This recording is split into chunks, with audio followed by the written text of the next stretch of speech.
আসসালামু আলাইকুম।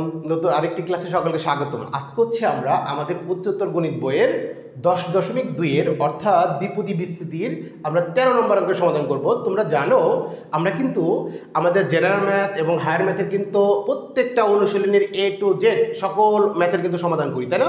তো এগুলো কিন্তু তোমরা প্লেলিস্টে গিয়ে কিন্তু A to Z একটা অধ্যায়ের সকল ম্যাথগুলো দেখে তোমরা কিন্তু একদম অধ্যায়টা তোমরা কিন্তু পুরাটা আয়ত্ত করে নিতে পারো এবং তোমাদের বন্ধুদের সাথে একটু ক্লাসগুলো একটু শেয়ার করে দিয়ে তাদেরও তোমরা উপকার করতে পারো। তাহলে দেখো আমরা এই 13 নম্বর প্রবলেমটা কত ইজি ওয়েতে সমাধান করতে পারি। তাহলে দেখো আমাদের এখানে কি বলছে যে দ্বিপদী উপপাদ্য ব্যবহার করে তুমি 1.99 টু দি পাওয়ার 5 এর 4 দশমিক স্থান পর্যন্ত নির্ণয় করো, অর্থাৎ এটার বিস্তৃতি করে আমাদের এটার মান 4 দশমিক পর্যন্ত নিতে হবে।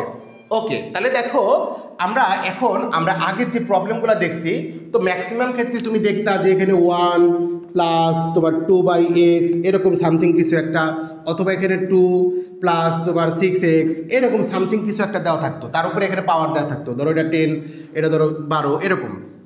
কিন্তু এই প্রবলেমটা তোমাকে বলছি কি 1.99 তার উপরে 5, মানে সচরাচর সে কিন্তু একটু ব্যতিক্রম, তাই না? এখন তোমার এই যে এটাকে তোমার এরকমভাবে বানিয়ে নিতে হবে। আমরা তো জানি আমাদের এখানে দুইটা ফর্মুলা, একটা হচ্ছে 1 plus Y to the power N এর জন্য, আর একটা হচ্ছে তোমার X plus Y to the power N এর জন্য। অর্থাৎ এখানে যদি 1 না থেকে অন্য কিছু থাকে তাহলে আমাদের এটা ইউজ করতে হয়। তাহলে দেখো আমাদের কাছে এখন ফ্রিডম আছে, আমরা এখন কোনটাকে বানাবো, আমরা কি এটার মতো বানাবো নাকি এটার মতো বানাবো, আমরা যেটা ইচ্ছা সেটা তুমি করতে পারো।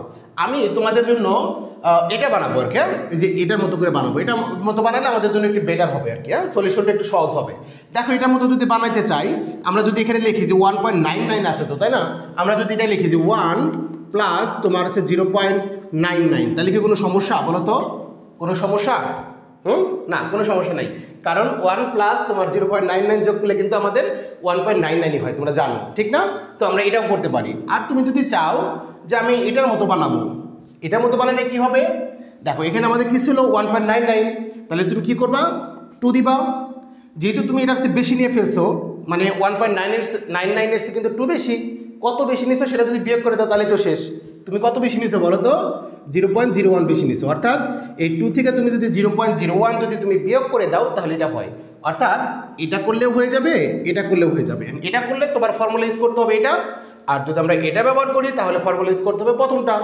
তো আমরা প্রথমটা করে বানিয়ে আমরা প্রথমটাতে করে ফেলি। হ্যাঁ, দেখো আমরা খুব সহজে মজা করে শিখে ফেলি।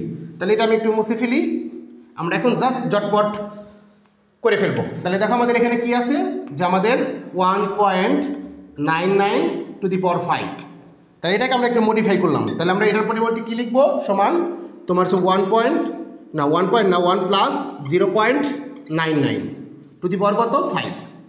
এখন এটার বিস্তৃতি করবো। হ্যাঁ, বিস্তৃতিটা আমরা নিচে করি, যেহেতু এটা আমাদের পুরাটাই বিস্তৃতি করতে হবে, অর্থাৎ 10 টু দি পাওয়ার 5 পর্যন্ত করতে হবে, এটার পুরাটা বিস্তৃতি করতে হবে। তোমরা জানো আমাদের এখানে NC 0 ওয়াই টু দি পাওয়ার 0, তারপরে হচ্ছে NC 1 ওয়াই টু দি পাওয়ার 1, এভাবে যাইতে হবে, তাই না? জাস্ট NC 0, তারপর 1 2 3 4 5 এরকম যাব। আর আমাদের এখানে ওয়াই এর পাওয়ারটা, ওয়াই বলতে আমাদের এখানে যেটা আছে সেই ওয়াই এর পাওয়ারটা প্রথমে 0, তারপরে 1 2 এরকম যাইতে থাকবে। কতক্ষণ পর্যন্ত যাব? আমাদের এই যে এখানে যে n থাকবে সেটা, তো আমাদের এখানে কত আছে? 5, অর্থাৎ আমাদের এখানে ওয়াই এর পাওয়ার 5 পর্যন্ত যাইতে হবে। আর এখানে সিন মান কত? 0 1 2 3, অর্থাৎ 5 পর্যন্ত যাইতে হবে। আশা করি বিষয়টা বুঝতে পারছো। প্রবলেমটা সমাধান করলে আরও বেশি ক্লিয়ার হয়ে যাবে। তাহলে দেখো আমাদের প্রথম কি করতে হবে? NC 0 ওয়াই টু দি পাওয়ার 0, তাহলে আমরা প্রথমে লিখবো n বলতে আমাদের এখানে 5 দেওয়া আছে, 5C 0, আর ওয়াই হচ্ছে কি 1 এর সাথে যেটা আছে, দেখো 1 এর সাথে আমাদের কি আছে? 0.99, তাহলে আমরা এখানে লিখবো 0.99, তার উপরে পাওয়ার কত? 0। এভাবে আমরা যাইতে থাকবো। কয়টা পথ নিব? আমাদের যতক্ষণ না পর্যন্ত যেখানে তোমার হচ্ছে 5 না আসে, অথবা এখানে 5 না আসে, মানে এখানেও 5 আসতে হবে, এখানেও 5 আসতে হবে, এই পর্যন্ত আমাদের বিস্তৃতিটা করতে হবে।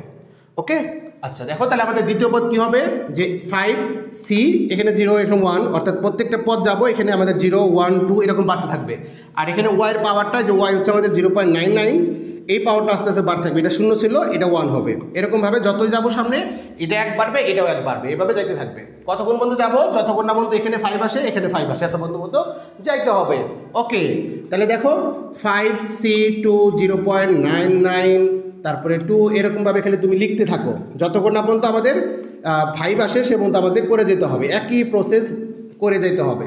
তাহলে দেখো আমরা ওখানে আরেকটা লিখবো। আচ্ছা, আরেকটা লিখে ফেলি এখানে, যে 5 5C4 0.99 তার উপরে 4। দেখো আমাদের আরেকটা পদ নিলেই হয়ে যাবে। তাহলে যে 5C5 দেখছো চলে আসছে। এটা সেম বানাইতে হবে আমাদের লাস্ট পদ। তারপরে এখানে 0.99 তার উপরে পাওয়ার কত 5। ওকে, তাহলে দেখো এখন আমরা এটাকে জাস্ট সলিউশন করব, মানে সমাধান করব, যা হবে তাই।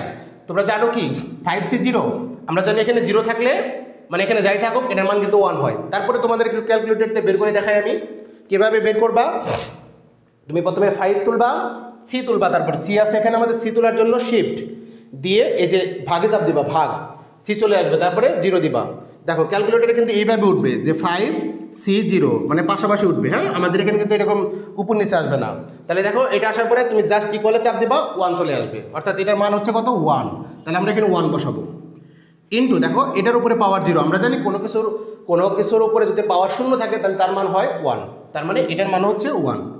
ওকে, তারপরে প্লাস আবার যে 5C1 তুলবো আমরা, এই যে 5C1 তোলার জন্য আমরা আগের মতনই 5C তোলার জন্য শিফট ভাগ, তারপর 1 দিব, ইকুয়ালে চাপ দেবো, 5 চলে আসছে। তাহলে আমরা এখানে লিখবো 5 ইন্টু 0.99 তার উপরে পাওয়ার 1। কোনো কিছুর পাওয়ার যদি 1 হয় তো আমাদের অ্যান্সারটা এই বেজই হয়, অর্থাৎ নিচে যেটা আছে সেটাই হয়। তাহলে আমাদের এখানে হবে 0.99 প্লাস 5C2। তাহলে দেখো আমরা 5C2 তুলবো, 5 তারপরে শিফট ভাগ 2, চাপ দিলে আসবে 10। তাহলে এটার মান হচ্ছে 10 ইন্টু দেখো এটার মান আমাদের স্কোয়ার করতে হবে, এটা না বসাই আমরা এখানে লিখে দেই, একটু পরে আমরা জাস্ট এটার সাথে এটা মাল্টিপ্লিকেশন করে ফেলবো, ঠিক আছে? এটাকে আমরা ছোটো করলাম না। তারপর দেখো এখানে প্লাস এই 5C3 এর মান কত সেটা আমরা বের করতে চাই। তাহলে 5C3 আমরা যদি আগের মতো করে তুলি, তোমার 5C3 অর্থাৎ 5 শিফট ভাগ, তারপরে আমরা 3 দিব, চলে আসবে কত আমাদের 10 আসবে, এখানেও 10 আসবে। তাহলে 10 ইন্টু তোমার হচ্ছে 0.99 তার উপরে কিউব প্লাস এরপরে কত আছে 5C4।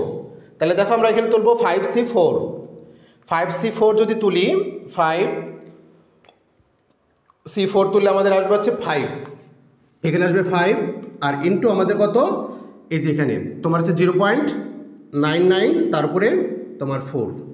দেখো আমরা এটার মানটা বের করবো এখন। তাহলে এটা আমি একটু নিচে লিখি, হ্যাঁ এটা আমরা একটু নিচে লিখি, তোমরা একটু বুঝে নিয়ে কিন্তু দেখো এটা কিন্তু আমাদের এখানে আমি একটু ভালো করে করে দিই, এটা একটু দূরে লিখি, হ্যাঁ যে এখানে আমাদের লাস্ট পর ছিল প্লাস এই যে 5C5 0.99 টু দি পাওয়ার 5 ছিল। তাহলে আমরা এখানেই লিখে ফেলি। তাহলে দেখো 5C5 কত আসে আমরা বের করি, 5C5 তুললে আসবে তোমার 1, অর্থাৎ এটার মান আসে 1 আর এখানে আমাদের 0.99 যেটা ছিল তার উপরে 5 আছে, 5 দিয়ে দিই। এখন জাস্ট তোমরা ক্যালকুলেশন করবা এই পুরাটা এখন আমরা ক্যালকুলেটারে তুলবো, যেটা আসবে সেটাই আমাদের অ্যান্সার হবে। আচ্ছা আমরা আরেকটু ছোটো করবো, আরেকটু ছোটো করলে কি বেটার হবে তোমাদের জন্য? আচ্ছা আরেকটু ছোটো করে দিই আমি, যাও এখানে পড়লে হয়তো, যাই হোক আমি এক লাইন বাড়িয়ে দিই।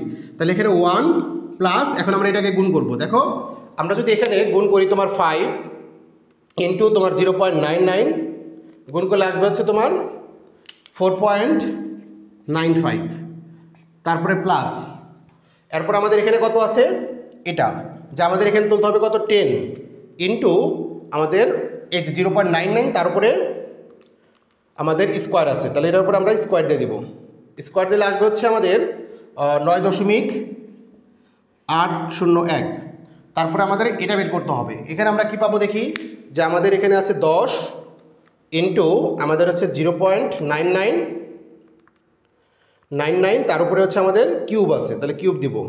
তাহলে এখানে আসবে আমাদের 9 তোমার হচ্ছে 70299 আসে। তারপরে প্লাস আমরা এটা তুলব, দেখো এটা কি আসে আমাদের 5 ইন্টু আমাদের হচ্ছে 0.99 তার উপরে পাওয়ার হচ্ছে 4, তাহলে এটা করলে আমাদের আসবে হচ্ছে এখানে আমরা অনেক বড় আসতেছে তো আমরা 4 ঘর পর্যন্ত নিব আর কি, যে 4 তোমার হচ্ছে 8029 ছিল। দেখো আমরা 4 ঘর পর্যন্ত নিতে চাই, আমাদের অ্যান্সার এরকম আসছিল, মানে এখানে আরও ছিল। তাহলে আমরা এখানে দেখো এটা তো 8, এটাকে 1 বাড়ায় দিতে হবে, এটাকে 1 বাড়ায় দিলে কিন্তু এখানে আমাদের 30 হবে। দেখো এখানে আমাদের 8 ছিল, এটাকে থেকে যেহেতু এটার পরের সংখ্যা আমাদের 5-এর চেয়ে বড়, তার মানে হচ্ছে এখানে আমাদের 1 বাড়ায় দিতে হবে। এনে যদি 1 বাড়ায় দেওয়া তাহলে কিন্তু 10 তো আর লেখা যাবে না, তাই না? তাহলে এখানে কী লিখতে হবে 30 লিখতে হবে, এখানে আমাদের 30 লিখতে হবে প্লাস এরপর আমাদের 1-এর সাথে এটা গুণ করলে কত হয় সেটা আমরা লিখবো। তাহলে 1 তোমার ইন্টু আমাদের ওখানে আছে 0.99 তার উপরে পাই টু দি পাওয়ার 5। ওকে, তাহলে দেখো এটা করলে আমাদের অনেক বড় মান আসে। এখানে আমরা 4 ঘর পর্যন্ত নেই, যে এখানে আমাদের 4 ঘর পর্যন্ত নেই, 0 তোমার হচ্ছে 95, তারপরে হচ্ছে 0, দেখো এখানে আছে 9900। আচ্ছা 99 বন্ধু নিলাম, হ্যাঁ এখানে আমরা 5 ঘর নিলাম, কোনো সমস্যা নেই। দেখো 0.95099। ওকে, তাহলে এখানে দশমিকের জন্য একটু আমাদের কম বেশি হলে এটা কোনো সমস্যা নাই। জাস্ট এখানে আমরা 4 ঘর নিলাম, এখানে আমরা 4 ঘর নিলে এখানে যদি 4 ঘর নিতাম তাহলে আমাদের এখানে দিতে হয়তো 10 লাস্টে, এখানে দিতে হয়তো কত, 10 ঘরে 4 ঘর পর্যন্ত নিতে বলছে। তো মানে আমাদের ফাইনাল রেজাল্ট যদিও 4 ঘর পর্যন্ত নিতে বলছে, আমরা এখানেও 4 ঘর নিলাম, এটার জন্য হয়তো বা মান আমাদের একটু এরর আসতে পারে তোমাদের বইয়ের যে রেজাল্ট আছে সেখান থেকে। তাহলে দেখো এখন জাস্ট আমরা এই সবগুলোকে যোগ করবো, যেটা হবে সেটা আমাদের অ্যান্সার হবে। তাহলে আমরা জাস্ট যোগ করে ফেলি। দেখো 1 + 4.95 প্লাস তোমার হচ্ছে 9.801 প্লাস তোমার 9.70, তারপরে 299, তারপরে প্লাস তোমার 4.8030 প্লাস 0.95, তারপরে হচ্ছে 10। আচ্ছা তুললাম, তাহলে আমাদের এখানে আসে তোমার হচ্ছে 31.0799। দেখো আমাদের 4 ঘর পর্যন্ত নিতে হবে, তাই না? তাহলে দেখো এখানে আমাদের যেহেতু পরের ঘরে, যেটার পরের ঘর হচ্ছে আমাদের মানে 9, অর্থাৎ 5-এর চেয়ে বড়, তাহলে কি এটাকে বাড়িয়ে দিতে হবে না? এটাকে যদি বাড়িয়ে দাও এখানে 79, এটা 80 হয়ে যাবে, 80। অর্থাৎ আমাদের অ্যান্সারটা হবে 31.2080। তাহলে এটা হবে আমাদের অ্যান্সার। ঠিক আছে, তো আশা করি তোমরা খুব সহজেই বুঝতে পারছো। যদিও এখানে যদি তোমাদের দশমিকের পরে অ্যান্সারটা যদি বইয়ের সাথে একটু কম বেশি হতে পারে, সেটার জন্য কোনো ভয় পাওয়ার কিছু নাই। জাস্ট আমাদের এখানে যে একটু কম বেশি নিচ্ছে এজন্য হয়েছে, এটার জন্য কোনো মার্ক কাটবে না কোনো স্যার। তাহলে আমরা এই সিস্টেমে করে দিলেই হয়ে যাবে। তো আশা করি তোমরা খুব সহজেই 13 নম্বর প্রবলেমটা বুঝতে পারছো। তো তোমরা কে কোন ভর্তিকা পরীক্ষা দিবা এবং কে কত সালে পরীক্ষা দেবা সেটা একটু আমাদের কমেন্টে জানাও। এবং আমাদের চ্যানেলের সবগুলা ক্লাস পেতে তোমরা আমাদের চ্যানেলগুলো সাবস্ক্রাইব করে রাখো, এবং প্লেলিস্টে গিয়ে কিন্তু সবগুলা ক্লাস তুমি করে নিতে পারো এবং তোমাদের বন্ধুদের সাথে শেয়ার করে দিতে পারো। সবাই সুস্থ থাকো, ভালো থাকো, আসসালামু আলাইকুম।